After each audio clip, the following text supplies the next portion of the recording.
Good evening, all. My name is Dr. Manish Shrivastav. I am consultant endocrinologist working at Silk Multi-Specialty Hospital, Muradabad, Uttar Pradesh. So, today evening we are here to discuss a small case scenario about the EMPA and LINA combination in patient with established CVD. So, I am taking this case of my OPD patient. My patient is a 53-year-old male, and he is a corporate job, and he has been diagnosed as diabetes, type 2 diabetes, 6 months back. So when he came to me for a routine checkup, he complained of just weakness, just fatigability. His family history was very positive, strong for hypertension as well as MI in his father and mother both. A heavy smoker, he has been from last 30 years. He quit 5 years ago, but has been trying to lead a healthier lifestyle, and he has been suffered MI previous 3 years back.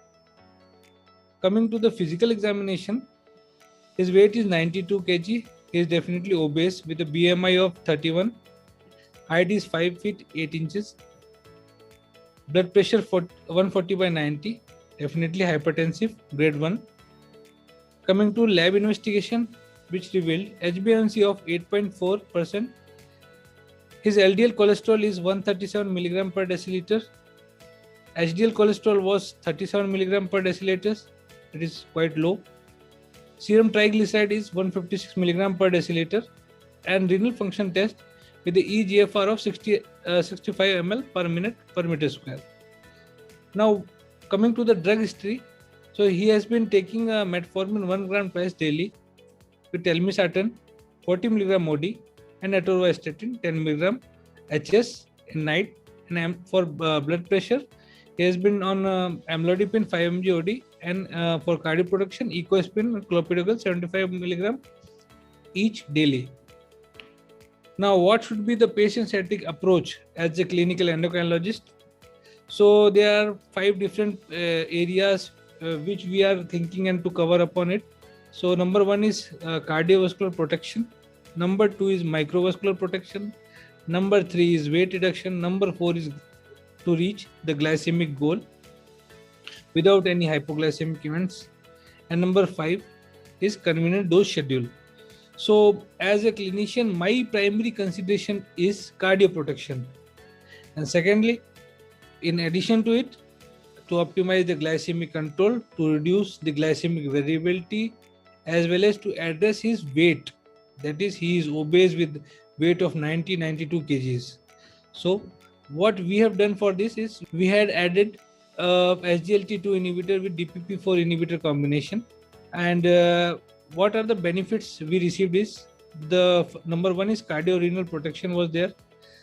The regimen is very simple: a single OD drug therapy, early and durable, achieving glycemic control of more than 1% when the target is above 7%.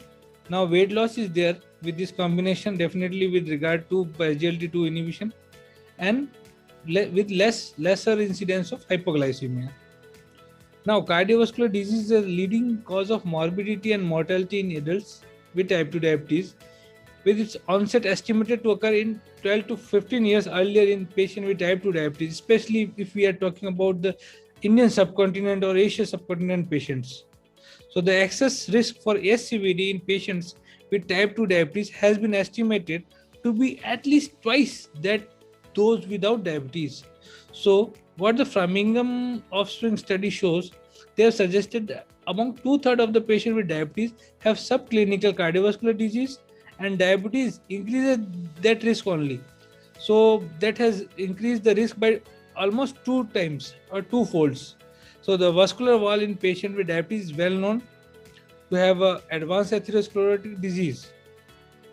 The second study, which is very famous, is EMPA heart study.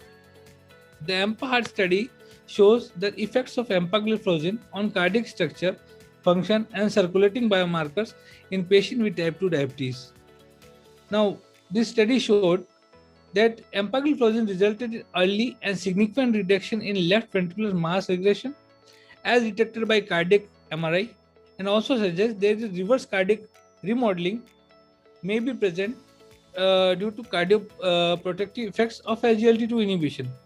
So in 2015, the era of evolving dimension of cardiovascular care in type 2 diabetes management began with the EMPA outcome study, which demonstrated clearly that benefits of EMPA for cardiovascular mortality reduction by 38% of cardiovascular events, as well as there was reduction in MACE events in type 2 diabetic patients with established cardiovascular disease. So all types of cardiovascular deaths were reduced with empagliflozin. More prominent absolute benefits were observed for heart failure related deaths and sudden deaths. The post-hoc analysis of EMPA demonstration consistently with cardiovascular mortality benefits irrespective of prior cardiovascular event, that is MI or a CVA or a heart failure burden or a CKD or a baseline HbA1c level. So different mechanisms have been proposed for cardiovascular effects of SGLT2 inhibition, including osmotic diuresis and natriuresis, leading to reduction of blood pressure, while decrease in arterial stiffness and vascular resistance, as well as there is a better reduction in the weight, as well as decrease in uric acid as an oxidative stress. So it has been reported that the SGLT2 inhibition may lead to reverse cardiac remodeling, improve myocardial energetics and filling conditions, reduce LV wall stress and mass, and reduce blood pressure as well as the arterial stiffness. The EMPA-Heart CardioLink 6 study demonstrated that the empagliflozin produced early and reverse cardiac remodeling in type 2 diabetes and stable coronary artery disease. In Carmelina as well as Carolina trials, the LINA has also demonstrated the cardiovascular and renal safety of linagliptin versus the placebo or the active competitor when added to the standard care in the patients with type 2 diabetes who were at the high risk of vascular complications. So this combination of EMPA and LINA is available in the first class treatment in SGLT2 and DPP4 inhibition combination of groups. At 24 weeks trial, they have shown the EMPA and LINA at the optimal doses of 25/5 showed statistically significant HbA1c reduction as compared to the baseline of 79% as add-on therapy to metformin. So HbA1c decrement by EMPA and LINA combination demonstrated at least 1.81% reduction at the HbA1c baseline at 24 weeks trial.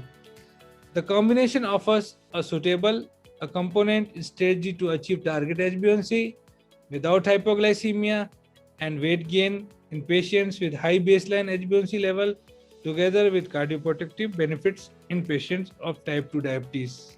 Thank you.